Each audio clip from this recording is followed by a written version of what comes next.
Boa tarde, doutor Henrique Camargo. Boa tarde, doutor Luiz.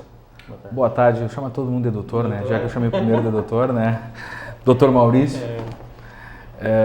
Maurício, que é empresário, né? Ligado à área de tecnologia. O Luiz, que tem um escritório de contabilidade, né? Todo mundo precisa de um contador, né, Maurício? Sim, com certeza. Estou bem acompanhado. E o Henrique, o doutor Henrique, é advogado. Todo mundo precisará um dia, pelo menos, de advogado também, né? Então, acho que esse debate ele vai ser, vamos tentar fazer com que esse debate seja dinâmico. Acho que as pessoas que querem participar já fazem algum parênteses na fala do outro. Acho que isso é a maior riqueza do debate, né? Eu não vou querer engessar em cada um, porque fica... Mas eu tenho que começar por alguém, né? Então, nós vamos falar hoje sobre inovação e startup. O Henrique vai falar da parte mais legal, né? A parte mais, vamos dizer assim, enfim, da legislação do país que circunda esse tema. O Luiz vai falar, de repente, até dos obstáculos que vai enfrentar, como qualquer outra empresa no Brasil, que como nós estávamos falando nos bastidores, existem startups, existem empresas de inovação, mas com uma legislação trabalhista de 1950, 60. Me corrija se estiver errado. Então a gente tem muito desafio, muita cultura a ser imposta. Maurício, quais foram os principais obstáculos que a tua empresa, Ciclano, especialista em streaming, né, que é a geração de vídeo e imagem pela internet, enfrentou no nosso país? Eu sei que agora você está no Canadá, enfim. Qual foi o principal obstáculo assim que tu lembra quando tu começou a tua empresa há alguns anos atrás, que tu diz, meu Deus, eu não vou conseguir vencer, eu não vou conseguir dar conta, esse país me tranca muito, é o Estado em cima dos teus ombros, é todo mundo querendo uma parte. Como que foi? Ou tu vai me dizer que vai esbarrou na questão estrutural? Diz para nós quais foram os teus obstáculos.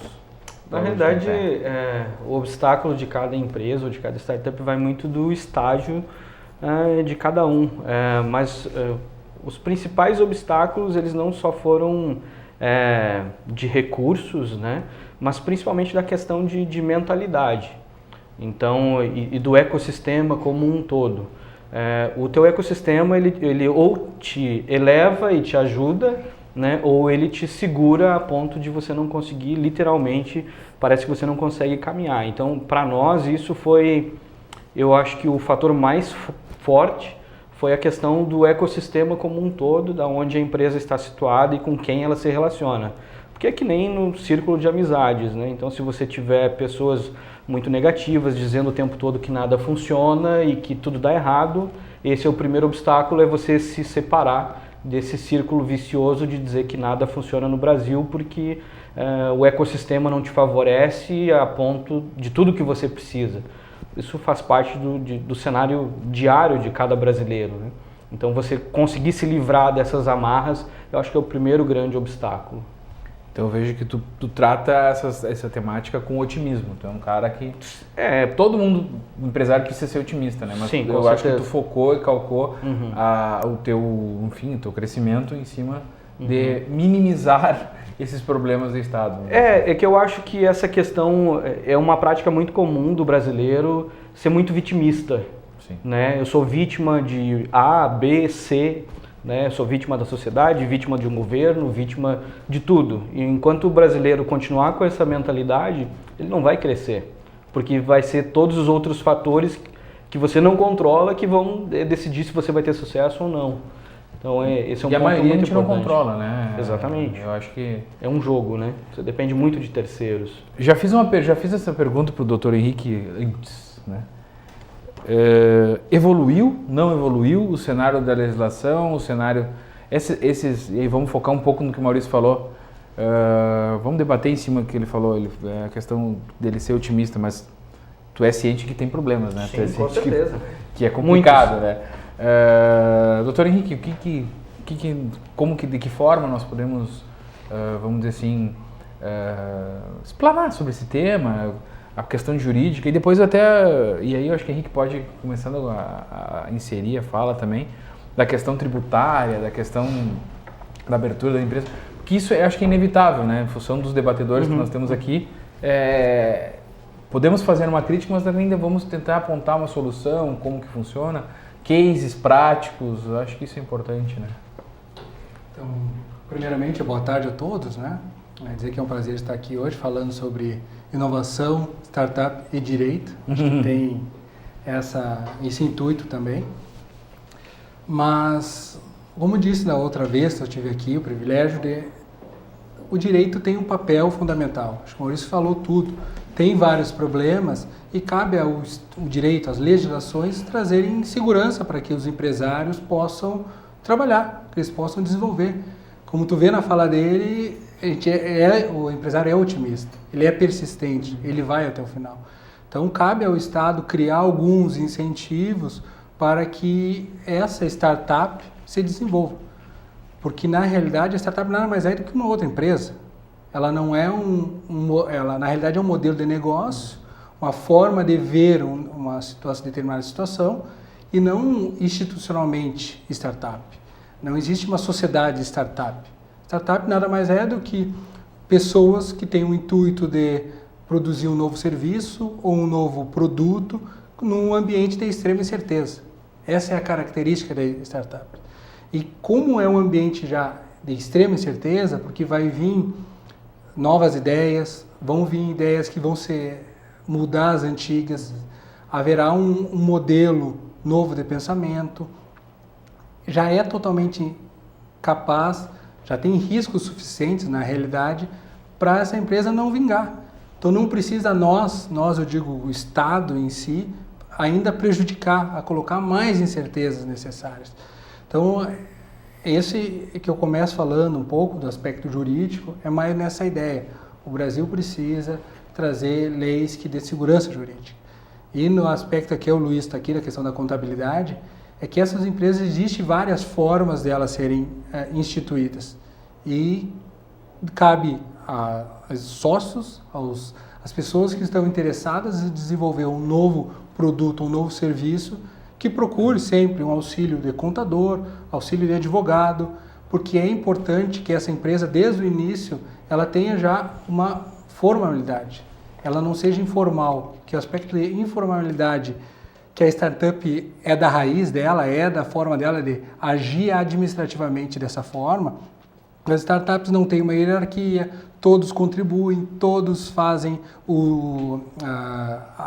tem a característica de criatividade, mas essa informalidade tem que ficar dentro da empresa. Da empresa para fora existe essa formalidade que precisa ter um contador para criar uma pessoa jurídica e assim por diante, um advogado para que crie contratos, relações que futuramente não cause prejuízo e que faça até que essa empresa termine, né? O Maurício comentou com a gente a respeito que vocês têm uma filial, me corrija se eu estiver errado, em Vancouver, no Canadá. É inevitável que eu te faça essa pergunta, de saber quais são, não vou dizer quais são as diferenças, mas vamos lá, 2, 3 principais diferenças de ter uma empresa sediada em Vancouver e uma empresa sediada em Santa Maria da Boca do Monte. A Ciclana ela nasceu em São Gabriel, então eu já tenho um histórico de empresário na cidade. Comecei minha vida aqui em Santa Maria praticamente, então nossa base começou aqui, né? Então hoje a parte de desenvolvimento está toda alocada em Santa Maria. Mas como nós estávamos comentando nos bastidores, a gente já nasceu para ser global. Então hoje a empresa atende 32 países. Então, quando uma empresa tem foco já nesse cenário global, é quase que uma obrigação ter um ponto estratégico fora, né, até por questão de investimentos. Então, a gente já optou por Vancouver por ter entrado em programas do governo, não especificamente porque teria que ser Vancouver ou porque teria que ser Canadá, mas poderia ser Estados Unidos, enfim, poderia ser qualquer lugar com foco na América do Norte. Mas Vancouver, o Canadá em si, se tornou um ponto muito atrativo, principalmente pela parte de suporte das entidades, principalmente de suporte do governo, para cada dólar investido, do ponto de vista de investidores, não só da startup, mas é muito mais atrativo para o investidor investir numa empresa já constituída no Canadá, porque é uma empresa canadense. Aí podemos falar da segurança jurídica Exatamente, também, que é o que ele estava comentando. Então, te dá toda uma segurança e trâmites e a parte legal que já é pronta para receber investimento. Diferente, né, como a gente estava comentando, do nosso cenário aqui, que é tudo muito incerto. Então, lá já é desenhado para receber investimento, o governo já tem um suporte mais direto, né? Agora, a diferença em termos de... Os dois lados têm tributações, só como nós comentávamos, o foco lá é em fazer a startup crescer, fazer o negócio crescer, gerar empregos, né? Então, a preocupação do governo ela está mais focada nessa geração de mão de obra local e que traga benefícios, né?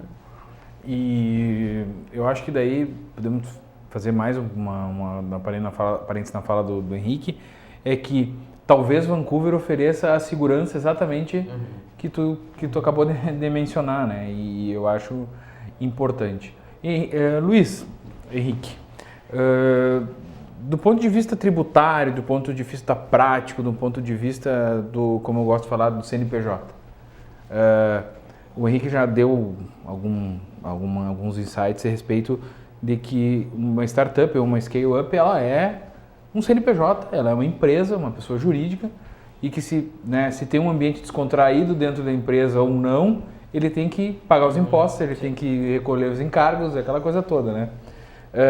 Do ponto de vista tributário, do ponto de vista contábil, vamos dizer assim, evoluiu, não evoluiu? Sabemos que tem incentivos fiscais, até o município tem uma própria lei de inovação, e depois eu quero entrar nessa esfera da questão do município, porque eu sei que tu transitou no Tecnopark, enfim, essa coisa toda.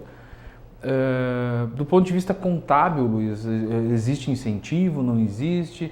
É tratado como qualquer outra empresa?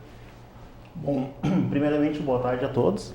Agradeço o convite da TV Santa Maria, o grande evento de debate que a TV está proporcionando para a nossa comunidade. E respondendo a tua pergunta, Andrei, hoje, nesse mundo de incertezas, a startup ela é tratada como uma empresa normal. Falando da parte contábil, eu acredito que juridicamente, como o Henrique comentou também, tem muito ainda a evoluir. Então, a gente fica nesse cenário incerto, dificulta até o empreendedor ou a pessoa, o investidor que vai investir numa empresa que tem um grande potencial, que tem um grande mercado pela frente, que faz algo novo de uma forma muito rentável. Porém, nessa incerteza, nessa insegurança que se cria, fica difícil até o investidor colocar seu capital nela, né? Então, nesse aspecto em específico, eu acredito que o nosso país tenha muito a evoluir ainda para fazer com que essas pessoas investam mais aqui, na nossa região. Nós conversando nos bastidores, a gente até fica um pouco chateado, vamos dizer assim, por tu ver um potencial de uma empresa nova, uma empresa bacana, uma empresa com um grande futuro, com uma ideia diferente, tendo que procurar outros mercados para trabalhar, porque talvez o nosso local não recebeu, não abraçou como deveria. E isso traria arrecadação, traria muitas vantagens para o nosso município, né? Então, eu acredito que especificamente na questão da evolução, temos muito culturalmente ainda a evoluir, legalmente, contabilmente, falando assim.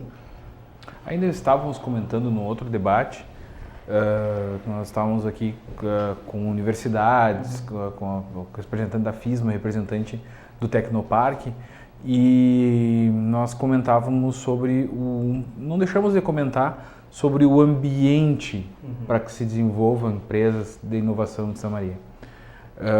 E aí houve vários debates, e eu acho que vem exatamente de encontro ao que o Luiz acabou de falar. Tu teve passagem pelo Tecnopark, e aí eu acho que nós podemos entrar numa outra seara, né, na questão de incentivo público ou não, mas às vezes a gente tem uns questionamentos no sentido de que, às vezes o poder público não incentiva tanto. Não, pelo que tu está me falando, o Canadá ou o governo onde tu está lá, o governo do estado, enfim, ele incentiva, e pelo que eu entendi, incentiva bastante, que o interesse dele não é arrecadar contigo, o interesse dele é que tu desenvolva socialmente ou que tu impacte socialmente aquela região que tu está sediado. Como começou aqui? A Ciclano, ela foi para o Tecnopark, saiu do Tecnopark, e aí nós vamos falar de obstáculo, mas a gente tem que entrar nesse debate. Como foi? Tu chegou aí pro Tecnopark? Não? Saiu? Como é que foi essa situação? A gente ficamos um ano praticamente no Tecnopark. Eu fui a convite de um amigo em particular, o Tomás, que fazia parte, enfim, ali do Tecnopark, né? Vamos conhecer, é muito bacana a estrutura. Fui conhecer a estrutura e digo, ok, vamos participar e ajudar aqui e ver o que acontece. E aí entra muito a questão do ecossistema. Você não basta ter uma estrutura física, paredes, se você não tem um ecossistema ativo. O que a gente considera um ecossistema ativo? Eu tenho várias empresas ao meu redor e ver como que essas empresas se complementam, como que essas empresas se ajudam, porque eu acho que é um pouco muito da mentalidade do nosso empresário tradicional. Eu toco a minha vida, a minha empresa com meus problemas, você a sua, e todo mundo se ferra, né? Então, cada um por si, literalmente. E o cenário, como um comparativo do mercado canadense, onde a gente está lá com 50 startups, por exemplo, tem rodadas de negócios e como que eu te ajudo? O que você faz? Eu faço isso. O que tu precisa? Então, quais são as tuas deficiências? Porque outros empreendedores já passaram por isso. Então, tem vários níveis, né? E essas pessoas se reúnem para se ajudar. Só que é uma ajuda muito diferente, é muito efetiva. Como eu posso ajudar você? Assim, assim? Ok, serve, não serve? Foi um prazer te conhecer. Então é muito prático, muito rápido e não tem muito essa... não tem muito essa coisa do brasileiro, eu vou te ajudar, beleza, né? Falamos. E fica, né? Não, então as coisas realmente acontecem. Então essa é uma grande diferença quando a gente se fala de ecossistema. O Tecnopark, então, tentando finalizar, é uma ótima estrutura e que precisa ser muito explorada. E fazer com que aquele ecossistema funcione, eu acho que é um grande desafio para quem está lá. Eu acrescentaria ainda esse ecossistema, que isso que é importante numa startup. Ela precisa disso. Além disso, ela precisa de duas pessoas a mais. Uma é o Estado e a outra é o investidor. Sem essas pessoas que não estão no dia a dia da empresa, estão um pouco afastadas, não tem como uma startup se desenvolver. O Estado precisa, ao menos, não prejudicar, não atrapalhar. Não atrapalhando já é lucro, né? Já é lucro. Ótimo. E, além disso, tem que trazer incentivos. E não só incentivos como temos em Santa Maria, de diminuição do imposto, do ISS. Nós temos afastamento de taxas de alvarás, taxas administrativas, que numa startup muitas vezes nem se paga. Não faz diferença.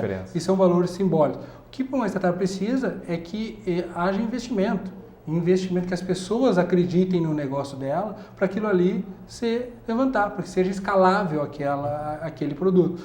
Então, eu colocaria, além desse ecossistema, que tem que ter essa estrutura, tem que ter essa relação de co-work, das empresas se ajudando, num ecossistema onde a tecnologia direta tem que ter dois entes externos, que é o Estado e o investidor, diretamente relacionado. E isso é muito importante, porque sem isso a startup demoraria como uma grande... Antigamente as empresas demoravam 50, 60 anos para se tornar uma empresa totalmente global. Hoje, vamos falar exemplo de Uber, Spotify, eles demoram 2, 3 anos. Então é muito rápido, só que isso é só através de investimento, de dinheiro. E quando o Estado não se perceber que é aí que tem que ser o investimento, e não talvez diminuir os custos, mas dar credibilidade para aquele negócio, dar segurança jurídica para aquele negócio, provavelmente essas startups vão ficar patinando e tendo as únicas forças saindo do próprio criador daquela startup. E acho que é unânime aqui falar que o Estado ele tem um papel, né? Ele tem que desempenhar. Por mais que ele não atrapalhe, já não atrapalhando é um papel. Né, fazer nada já é. Que ele desenvolve. Tem que ter um papel efetivo mesmo, né? Não apenas projetos, ideias bonitas que na prática não traz eficiência nenhuma para o dia a dia. Startup é uma empresa muito rápida, como o Henrique disse. E como é que vai ser rápido no Brasil com a burocracia que existe hoje? Então tem muitos obstáculos para te passar que muitos desanimam. Questão da orientação, precisa de orientações específicas, profissionais, para trabalhar direto com essas empresas, tanto privados e públicos, vamos dizer assim, para te orientar, colocar no melhor caminho. Porque a startup, como a gente sempre comenta, é uma grande ideia, com um grande poder de expansão. Às vezes os profissionais envolvidos estão mais focados na própria ideia mesmo. Então falta um pouco abraçar esse pessoal, orientar eles, trazer legislações novas, trazer orientações diretas, desburocratizar um pouco para que dar o suporte para eles começarem a desenvolver, né? E eu acho que mais que isso, né? No outro debate também, agora, a gente fica citando outro debate, mas é que é interligado, né? A gente vai falar sobre academia, sobre ensino. É uma mudança cultural, né? Porque antes o negócio ele tinha, se gerava pela necessidade. Hoje tu tem um negócio que se gera pelo propósito, né? Por impactar a vida das pessoas. A economia criativa vem muito em cima disso. Ela trata a sociedade como um protagonista do negócio dela, impactar vidas. Nós estávamos falando também antes que quando a Microsoft começou a vendia o produto na prateleira e quando ela começou a vender por streaming, né? Vamos dizer assim, por download, né? Tu ia lá, comprava a licença, pagava no cartão e aí baixava o software e atualizava. Isso gerou um impacto tributário, né? No Brasil principalmente, que nada fala com coisa nenhuma, que, mas aonde que nós vamos arrecadar, por onde que nós vamos arrecadar, de que forma nós vamos arrecadar, né, Henrique? Eu acho que daí dá para tu falar sobre isso e o Luiz também. Que, inclusive, recentemente São Paulo teve uma lei, a lei do Netflix, que fez com que, mais ou menos isso, e aí eu me corrijo se estiver errado, o Netflix é nosso, e nós vamos começar a arrecadar sobre o Netflix. É isso, né? Eu estou errado. Na realidade, o Estado está mais preocupado em arrecadar do que facilitar a vida do empresário. E o caso expressivo da Microsoft, ele demorou mais de 25 anos para ser resolvido. E imagina se a Microsoft, querendo disponibilizar um produto por via digital, esperasse uma regulamentação. Ou seja, esperasse o Estado dizer, pode vender, ou pode vender que eu vou tributar dessa forma. Imagina o Uber esperando que o Estado libere. Ele ia quebrar, essa empresa em um ano não teria dinheiro para continuar crescendo. Então o Estado tem esse problema. A realidade do Estado tem que vir e pensar na hora de regulamentar, não muitas vezes o para trás, e sim o que vai gerar para frente. Quais são os incentivos que vão ser feitos isso? E esse caso específico de São Paulo, que foi criado, o São Paulo é um exemplo, mas já aqui em Santa Maria tem também a mesma lei que define que esses desenvolvimento de sites, de produtos por meio de sites, que é Netflix, Spotify e outros tantos, que deve ser regulamento pelo ISS. A pergunta é, o Netflix, a sede dele, não tem nem no Brasil, como ele vai saber que essa tributação aqui de Santa Maria? E a tributação de Agudo, e a tributação de Porto Alegre, de São Paulo. Então é uma complexidade enorme da nossa tributação que só faz com que a empresa faça duas coisas. Uma, ou não pague tributo, porque é totalmente inviável essa estruturação. E acho que o Luiz também pode acrescentar muito na parte contábil, qual é a dificuldade de fazer isso, qual é o conhecimento de saber todas as leis de todos os municípios do Brasil. Porque cada uma é diferente. A alíquota do ISS, eu acho que muda de cada Muda de município para município, tanto sendo tratado como ISS ou como ICMS, né? Tem diferenças de alíquotas, convênio entre estados, falando de ICMS. Então, é o que nós estávamos comentando há pouco, essa incerteza. Nossas leis são muito antigas, né, Andrei? Então, a gente está nesse mundo dessa evolução rápida, constante, informação diretas, e estamos trabalhando numa questão legal antiga. Então, é difícil de encaixar. Nesse mundo de startups, está surgindo coisas novas, que nunca foram previstas, nunca foram observadas. E eu acho que é aí que está causando essa confusão. Esse colapso, vamos dizer assim. Porque está colapso. Eu acho que o sistema está em colapso. Mas o que o Estado não se percebe é que cada vez mais as empresas são globalizadas. Elas podem ter sede em qualquer lugar, na China, no Japão, nos Estados Unidos, no Canadá. E as pessoas vão sair daqui e vão desenvolver em outro lugar. E vai ter outros investidores, vão ter outras pessoas que vão... acaba perdendo, né? Você sabe que uma das coisas que mais me preocupa nesse pensamento do nosso governo como um todo é que eles não estão percebendo a longo prazo que eles estão cada vez mais prejudicando de modo geral o Brasil, porque, cara, as grandes mentes, os grandes empreendedores, está todo mundo indo embora.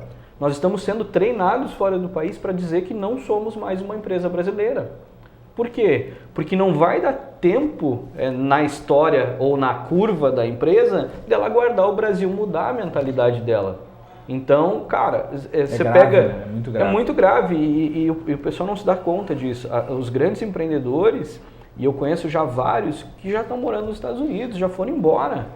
Por quê? Você vai esperar o Brasil? Não, agora a gente vai começar a ajudar startups, vai começar... Não, a gente tá, Aí você coloca em risco o teu negócio. forçadamente estamos exportando talentos que poderiam estar Exato. trabalhando no Brasil. Muito sério. Aí pensando no exemplo que o Henrique comentou agora da Microsoft. Imagina uma startup formada aqui em Santa Maria, por exemplo, procurando incentivo aqui, com uma ideia nova, ter que esperar 20 anos para conseguir legalizar, trabalhar com uma segurança jurídica no seu negócio. Porque tem muito disso, tu tem a ideia, só que tu precisa dessa retaguarda para te poder pensar no teu negócio, tá tranquilo para desenvolver o teu negócio, sabendo que juridicamente tu tá seguro. E aí tu pensa em esperar 20 anos, e o Canadá te chamando, no caso. Sim. E o Canadá te chamando. Inviável. Que papel que teve a academia no teu negócio, na tua formação? Onde tu despertou? Sabe, hoje eu vou ter... Com certeza não foi, né? Até chega a ser, eu vou ser um pouco até irônico, mas... em um determinado momento dentro da tua vida acadêmica ou estudantil, vamos dizer assim, tu disse, eu vou ter uma empresa de tecnologia. Ou tu nenhum momento da tua vida acadêmica tu foi incentivado em ter uma empresa no Brasil. Independente se seja de tecnologia ou qualquer outro tipo de empresa. Eu nunca tive contato acadêmico, né? Eu sou um autodidata, então eu comecei, meu contato com tecnologia foi desde os 14 anos, né? Então, meu primeiro software que eu fiz foi para a Defensoria Pública do Estado, na época, e foi o primeiro contato foi incentivado por professores, na época da Urcamp de São Gabriel. Então, um professor lá de tecnologia me deu um livro de Clipper de 500 páginas, e em uma noite eu devorei aquele livro e ali começou. E dali não parei mais. Então, mas o momento da grande virada, lógico que eu passei por vários estágios como empreendedor, já quebrei inúmeras vezes e é parte do processo de autoconhecimento, de cair e levantar, mas eu acho que o mais importante foi parar de olhar o cenário brasileiro e começar a olhar o cenário global, de como que o mundo se comportava para esse universo de startups, e para mim o grande momento assim de percepção do mundo foi quando eu fui para Dublin em 2015, onde a gente foi selecionados como uma das empresas mais inovadoras do mercado de streaming. E daí você, putz, cara, eu tô em Santa Maria, zero incentivo, você tá num ecossistema totalmente fechado, e lá eu pude ver da capacidade que a gente tinha de competir com o mercado internacional. Então aí voltei mais maluco do que fui, e daí a gente não parou mais. Porque uma das coisas que a gente mais recebeu de treinamento, e isso foi muito importante para nós no Canadá, foi os mentores diziam, você está no ecossistema errado, com pessoas erradas dizendo que A ou B não pode ser feito, e etc. E no momento que a gente conseguiu se libertar disso, a empresa mudou totalmente. Interessante. E eu acho que comentávamos também no debate anterior que a maioria das empresas, a maioria dos empreendedores de tecnologia, de um startup ou scale-up, são autodidatas, são pessoas que passaram ao lado dos bancos da academia, né? Porque os bancos da academia hoje, eles é muito difícil, é muito longe da realidade do empreendedor. Eu acho que esse mundo acadêmico ele precisa se atualizar. A gente recebe muito, enfim, novos colaboradores que foram treinados para algo que não vai ser usado. Então precisa ser evoluído, né?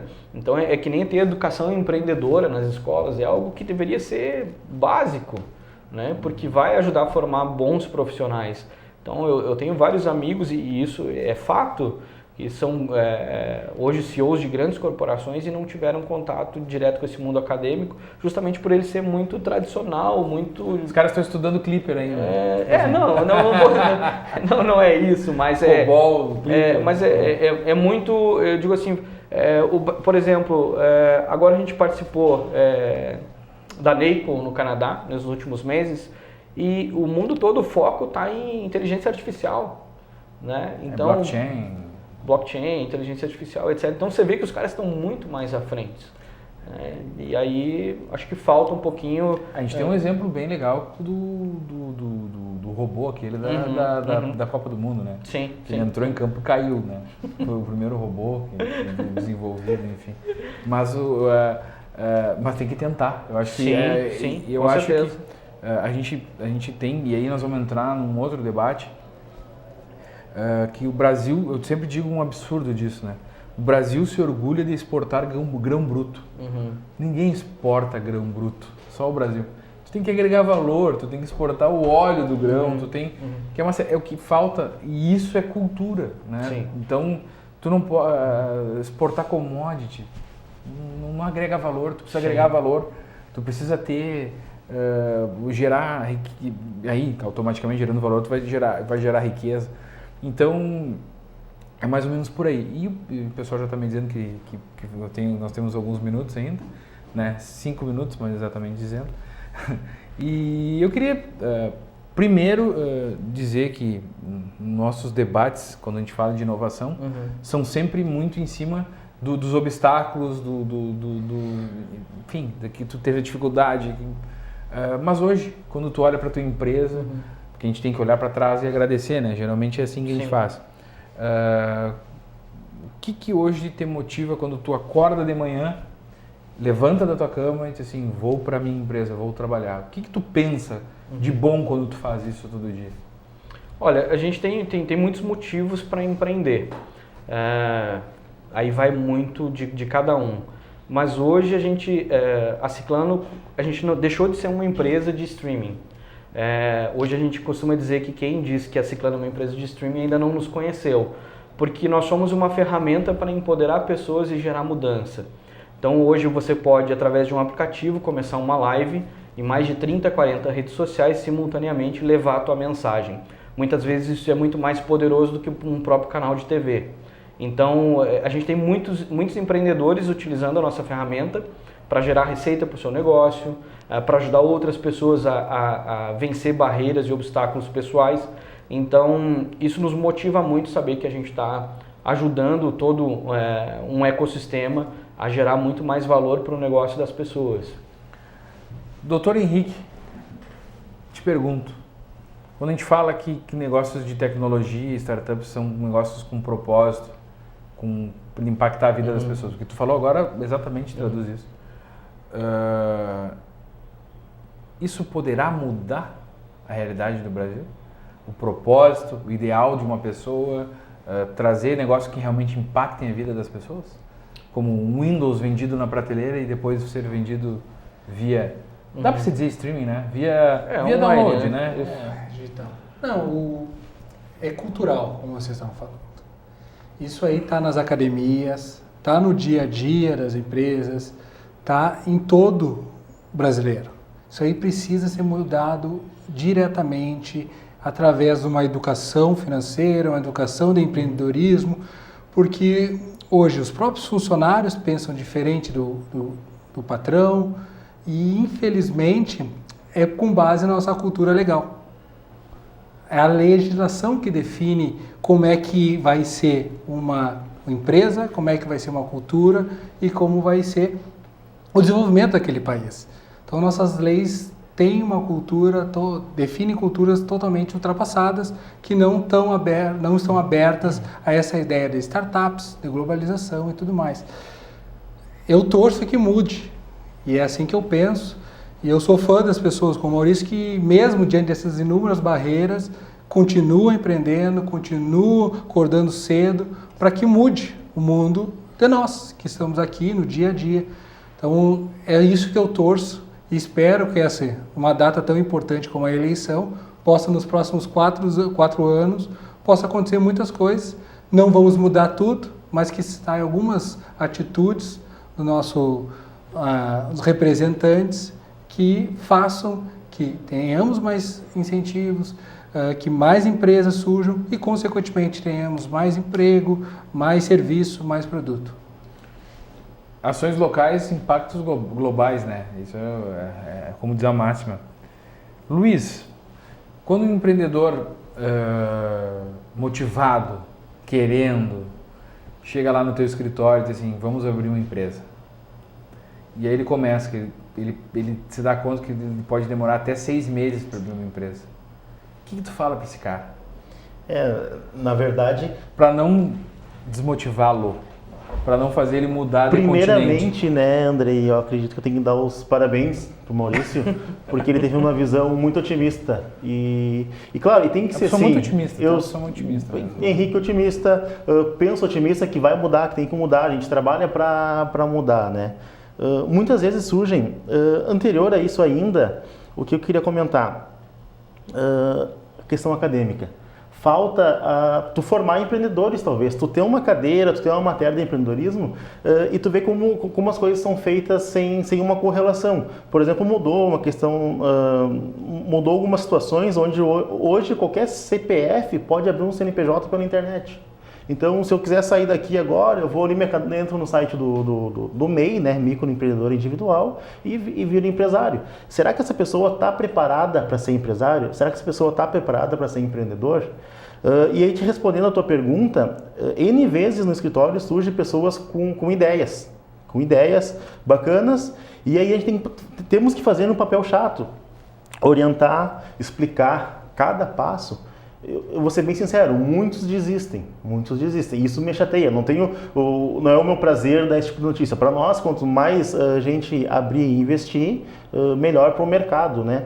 Mas, realmente, falta uma preparação para a pessoa saber o que é empreender, o que eu sempre comento, existe diferença de empresários e empresários. Tem empresários que já tem um modelo de negócio, tem um negócio, já chega para conversar com a gente no escritório com uma ideia, será que eu não posso encaixar nessa tributação porque eu andei olhando alguma coisa? Com a internet, a notícia hoje em dia ela tá espalhada, né? E às vezes surgem pessoas com ideias e sem preparação nenhuma para desempenhar atividades, sem conhecimento, e além disso, a gente tem que trazer essas notícias de que não é para ontem. Tem um processo de maturação, tem várias etapas a ser cumpridas até tu pôr em prática o teu negócio. E 6 meses é muito para uma startup. É muito tempo. Do tempo necessário para uma startup teria que ser para ontem, né? Nós levamos 24 horas para abrir empresa no Canadá. Exatas 24 horas. E o que acontece, né, Maurício, no Brasil, Rio Grande do Sul, Santa Maria, você discute, não, mas temos o projeto, temos tal situação, temos N situação, onde tu faz isso em um dia. Só que tu vai para a prática, sempre tem aquele parênteses ali que te tranca o teu negócio. E nós, como contadores, a gente tem o papel de orientar a empresa. Então, antes de abrir um negócio, a gente tem o costume de sempre fazer realmente uma pesquisa de mercado estratégica para saber se realmente vamos conseguir abrir essa empresa, esse modelo de negócio nesse local. E nosso sucesso não é grande nesse sentido, porque sempre tem algum obstáculo que acaba impactando nessa questão aí. Que acaba, de certa forma, nivelando, né? Sim. Infelizmente, porque tu joga... Vamos lá, vamos ser bem pragmáticos, né? Tu joga uma ducha de água fria em cima do cara, né? Como tu diz que o cara vai demorar 3, 4 meses para abrir uma empresa, né? Dependendo da complexidade dela, obviamente. Sim, né? E normalmente, né, Andrei, quando a pessoa te procura, esse primeiro negócio, tu tem uma ambição grande, tem uma ideia grande em cima dele, tu despenda um trabalho, um sonho, e aí às vezes a gente tem até muito cuidado para abordar isso, para a pessoa entender que a gente não está colocando água no chope dela, né? Mas enfim, estamos sendo realistas dentro da situação. Claro, é difícil entrar em motivos específicos, mas são por N motivos, às vezes, o negócio bacana, o negócio legal não sai do papel. Pela morosidade do negócio. Bom, pessoal, agora nós temos que encerrar, né? Nosso tempo já está esgotado. Dr. Henrique Camargo, queria agradecer a sua presença. dizer que a gente podia, como sempre, falar muito mais sobre esse tipo de assunto, né? Luiz Henrique, muito obrigado pela a tua contribuição, acho que é importante, né? A gente falar do lado contábil, que às vezes o lado contábil fica, a gente precisa de um contador, mas a gente, não, o contador é hiper necessário e mais, ele é um papel ele tem um papel facilitador dentro da empresa, a gente precisa ter um papel facilitador dentro da empresa. E Maurício, que siga essa trajetória de sucesso e que tu vá para o Canadá, mas que tu nunca esqueça do Rio Grande do Sul, de Santa Maria. De forma Meus parabéns, eu acho que isso é importante. Quando tu fala que tu é autodidata, eu fico muito feliz, é legal isso, porque eu acho que nada substitui o talento, eu acho que nada substitui a resiliência e a resistência das pessoas. E uma pessoa autodidata, ela sofre bastante, porque tu aprende errando, né? Como tu diz, né? Tu não tem muita... Então, acho que meus parabéns. Obrigado. Vida longa, Ciclano, vida longa ao empreendedorismo e principalmente quando vem de Santa Maria.